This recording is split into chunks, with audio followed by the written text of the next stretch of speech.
the predecessor of the Cadillac CT4, the American version of the E46.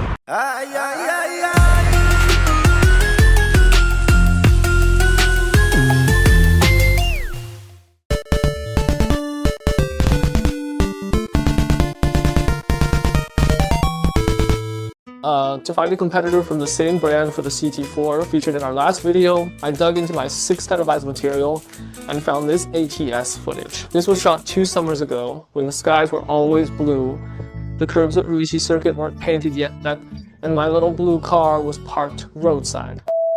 Alright, back to the topic. If the CT4 is the American version of the BMW E90, then the ATS is the American version of the E46. And this isn't just hearsay.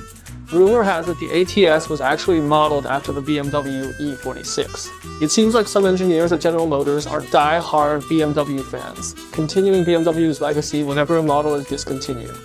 Compared to the CT4, the ATS has more horsepower, a whopping 279 horsepower, but unfortunately the one I borrowed is an extended version, which isn't quite as authentic.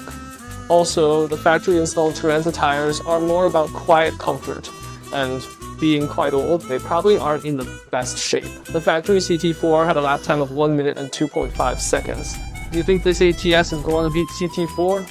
Let's head to the track. Go!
The ATS clocked a lap time of 1 minute and 2.4 seconds, narrowly beating the CT4.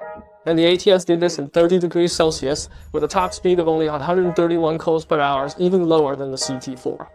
If the temperatures were the same, the ATS would likely have an even greater lead. Also, many asked in the CT4 episode why the CT4 couldn't beat the Malibu XL. I suspect after this episode, people will ask why the ATS can't beat the Regal GS. So let me answer this in advance. Both the Malibu XL and Regal GS use 245 width sports tires, MC5s, whereas the CT4 and ATS use 235 width and 225 width quiet comfort tires respectively. If they were on the same tires, undoubtedly the ATS and CT4 would be stronger. The suspension also feels very bouncy, so the car isn't very forgiving. It's quite difficult to drive it fast. Drifting is hard to control. It can drift, but it's not as smooth and progressive as the 328, where lifting off the gas and braking can initiate a controlled drift. The ATS feels more abrupt, like it's switching between states, more like an on-off pulse rather than a continuous smooth transition. The lap time is 1 minute and 2.4 seconds, and I've already talked about the driving experience, so I won't repeat it here. Now, let's talk about how it differs from the CT4. Firstly, its suspension is much stiffer than the CT4's. On regular roads, it feels more rigid, more like a performance car. However, in extreme conditions on the track, the transition between understeer and oversteer is very unnatural, which I really don't like. This car has a low margin for error in handling, whereas the CT4 suspension is much softer and more forgiving. The ATS's transmission isn't great. It's a bit slow in daily driving, but acceptable on the track. The car's lap times are similar in automatic and manual modes, meaning its automatic mode is quite effective. However, this also means its manual mode is quite dumb, resulting in the automatic mode seeming better. There's no third point to discuss. The car owner summarized 7 key features of the car, which I'll display on the screen. At the owner's request, he wanted to appear in the video, so here's his photo. That's about it for this car.